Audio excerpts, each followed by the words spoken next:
اوس که دې وطن ته څوک ښه رسوي زموږ دوست او درناوی کوو او خدای دې نه کړي که دې وطن ته څوک بد ورسوي زموږ دښمن دی او باید مخه یې ونیسو یا یې له منځه یوسو خو ستونزه دا ده چې موږ تل د وطن دښمنانو ته احترام کړی په درنه سترګه مو ورته کتل حتی ملاتړ مو یې کړی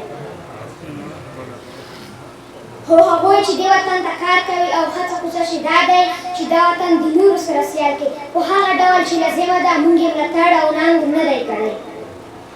زه یې مثال وایم ریډګان چې دې وطن ته خصوصا خوست ته کوم کار کړی یا یې کوي هېڅ چا به نه وي کړی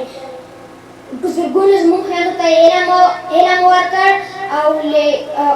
او خصوصا دوی ته یې د هغوی د زده کړو لوی ارمان ورپوره کړل اوس هغوی کتاب لوستلی او لیکلی شي زه فکر کوم آیا دا کوچنۍ خبره ده زه فکر کوم دومره لوی کار به د افغانستان په ټول تاریخ کې چا نه وي کړی که نه وایي ګورئ احمدشاه بابا نیولې بیا تر ننه پورې یا به په دولت کې څه مشکل او دې برخې ته به یې کار نه کوه یا به خلک ناامیده خپلې لوڼې به یې مکتب ته نه لیدلې خو رسنیو چې زده کړې یې کورونو ته وړلې په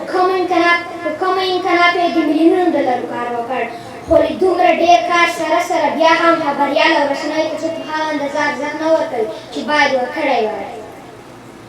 که رسنیو په ارزښت سترګې پټې نه شي د وطن په جوړولو کې ډېره زیاته ونډه اخیستلی شي په هیر کې زه د زموږ ډېرو ټولو همکارانو خاصتاً رئیس صاحب درنو ښوونکو د هر یو زده کوونکي په نمایندګۍ ډېره مننه کوم چې زده کړو ته یې یوه داسې ښکلې موقع برابر کړې ده او د افغانستان اسلامي وایرت څخه هم ډېره مننه کوو چې دومره ښکلی امنیت یې لوستلی په هیر کې د دا غزل تاسو ټول ګډونوال اورېدونکو ته ډالۍ وي چې د سبا حسن دې وي رنګ دې نن پرون دې وي خوست د بوډۍ ټال دې وي همداسې شین دې وي زرغون دې وي خوست د جنګ په ستړو تورو لارو یې سفر کړی دی مه کوه شور ویده د امن په زنګون دې وي خوست وینه یې خال شو خو په تنده د وطن د لیلا ډک له جلاله لکه مینه د مجنون دې وي خوست د بدرنګۍ د جنګ د مرګ زړونه سل ځایه چاود شه مین په امن په ښایست او په ژوندون دې وي خوست د بل په وینو رنګین مشه لکه تیغ د کتل ګل په خپله الوانۍ جمع ګلګون دې وي خوست